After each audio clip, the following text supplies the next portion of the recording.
In East Cleveland, everything is upside down. The cops rob the citizens, the mayor steals from the voters, and the buildings are too dangerous to live in. We went to learn the story of how politicians turned a prosperous suburb into America's fourth poorest city, and ended up learning that a myth is holding East Cleveland back.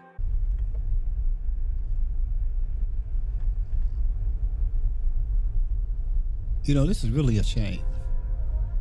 This is a shame. How we can find money for everything else, but we can't find money to fix our neighborhoods. They're building a new stadium here in Cleveland. It's going to cost at least $1 billion. Billion with a B. They give money to Israel at the tune of maybe $3-4 billion per year. Argentina, they just gave $40 billion. Billion with a B. But they can't find money to fix cities here in America. This is a disgrace. But with a straight face, they will tell you they can't find money. This is Potomac, the street I used to live on. The sign is missing. I had to hesitate before I went down the street. Now, as I'm going down the street, as you can see, potholes,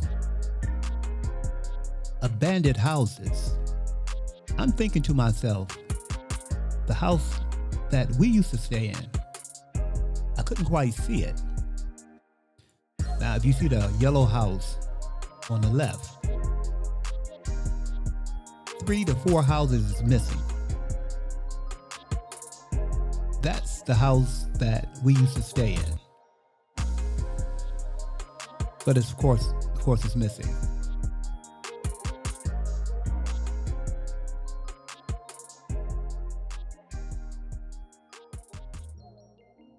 What happened here? Drugs, man. Drugs did this. Crack did this.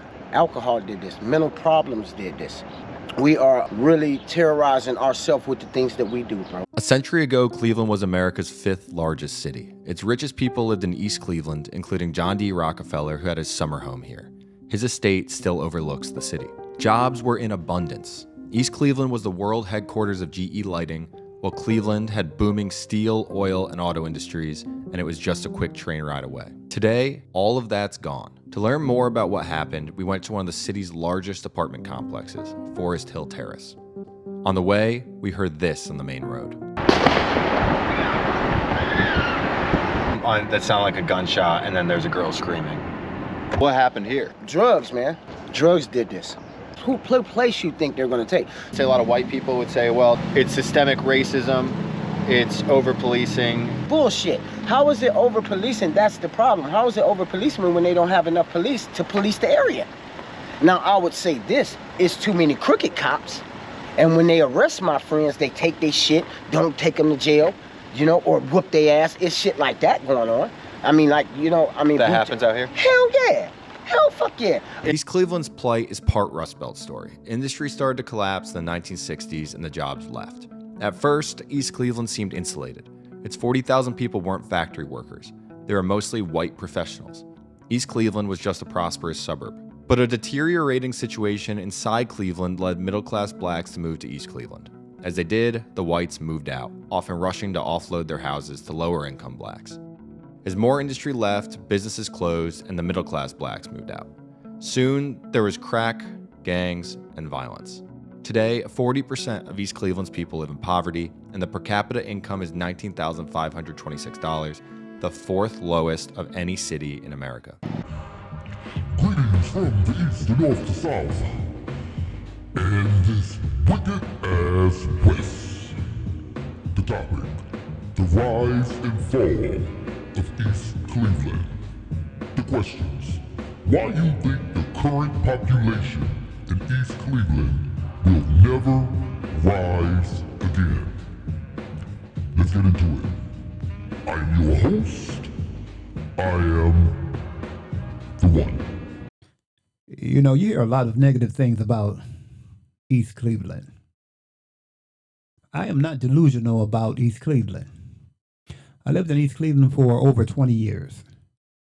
But when I see videos, very successful videos about East Cleveland, and these good Christian people, you know who I'm talking about. They love going to East Cleveland with their video cameras, and they show the most negative parts of East Cleveland. Again, I am not delusional about East Cleveland, but the question is why East Cleveland has got that bad. On Christmas Day, I took a ride in East Cleveland. I used to stay on Potomac. Of course, they tore the house down. So I took my vehicle past the house. I'm going to show you that in a minute. But the thing is about East Cleveland, number one, is a dangerous place. But how did it get that way? And why did it get that way? One thing about these good Christian people right here, they like to point out the high crime, and of course it is very dangerous. And they like to point the finger at the people, the residents that's living in East Cleveland. But they will never tell you the truth about what's really going on in East Cleveland and how it got that way. Let's go to the next clip. Down the main road, we saw a sign, "Make East Cleveland Safe Again." We called the number and reached Art McCoy, an author, businessman, and anti-gun violence activist. We're looking to talk to some people about the situation in East Cleveland. Born and raised in East Cleveland, he had his own theory about what happened here, that everything was by design. Watch how systematically this great city, this safe city, this prosperous city has been destroyed by bureaucrats. Do you think East Cleveland is the worst it's ever been because it's an effort to drive out the Yes, black sir. residents? Gentrification. Gentrification. That's the deep line. Yes, sir. Yes, sir. And why do I know this? Because I've lived it. Gentrification process doesn't take place in a year, in 2 years, in 10 years. Sometimes it takes 40, 30, 40 years. We're in the hood. You say that, right? Cleveland Clinic, one of the greatest hospitals in the world. They're in the hood, but you wouldn't consider them in the hood. But when you ride through there, straight down Euclid, and when you hit that bridge, Lord have mercy, all of a sudden you're in the hood.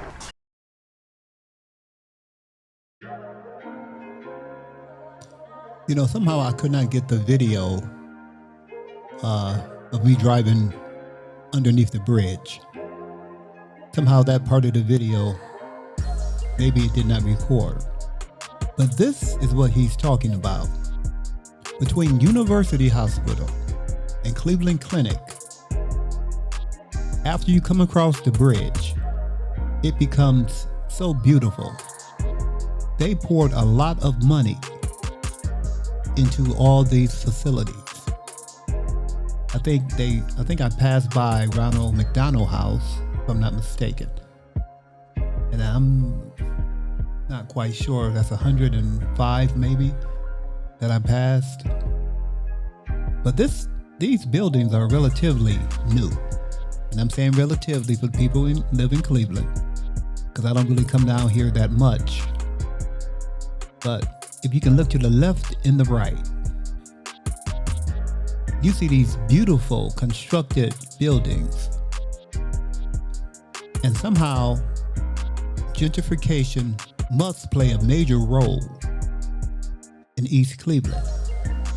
Although East Cleveland is a distance away, I do believe they want East Cleveland.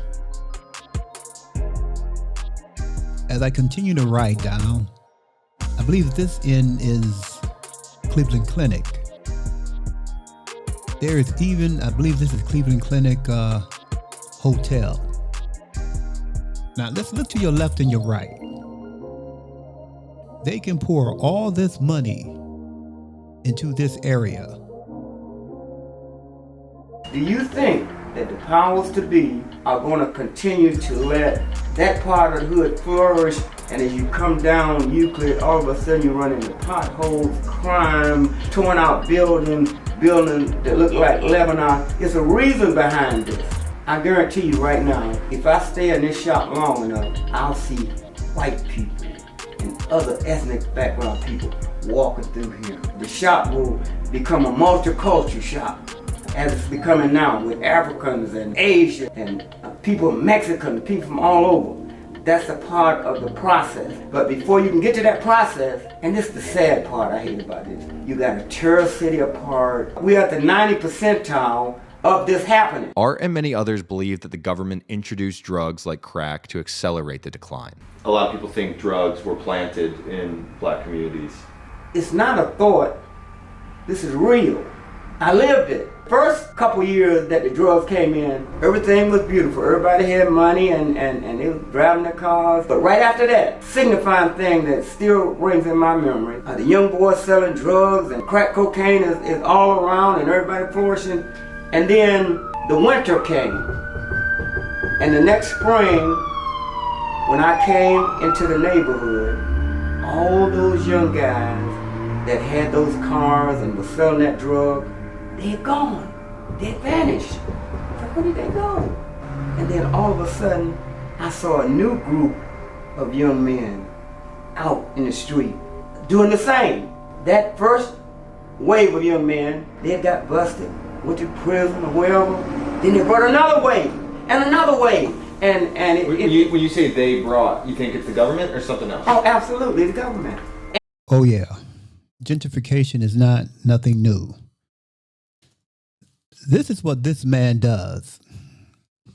What this man will do, he will take lives and destroy them just in order to get a piece of land. If you really look at America, this man has done the same thing. Gentrification is real, and he will destroy a whole city just to take the city over. This man is the devil. But this video is running a bit too long, so I'm going to cut it short. I have one final clip, but I will not come back. But I would like to say rest in peace to certain people that used to stay on Potomac. We're starting with Saginaw, Penny, T-Bone, PJ, Mr. Watley, Mrs. Watley, Mr. Bailey, James and his wife, who both passed. Rest in peace. Thank you for watching. I am your host. I am the one. This city need a whole lot. That's why Cleveland won't merge with it. They owe $50 million to victims of abuse right now through civil suits. East Cleveland does. East Cleveland owes Through police abuse? police brutality, lawsuits won. Now, what this man is saying might sound shocking, but it's all true. In East Cleveland, the police are criminals themselves. Numerous officers have been convicted of stealing from people during traffic stops and other interactions. Then this summer, the police chief resigned after sharing memes using the N-word and other racial slurs. Last year, 11 officers were indicted for assault and obstruction of justice. And this morning, almost half of the East Cleveland Police Department is off the job and facing charges. And those 11 officers join another 5 officers that are going to be charged with criminal charges. The newly released body cam footage from the Cuyahoga County Prosecutor Office shows officers kicking suspects and shows a pattern of unlawful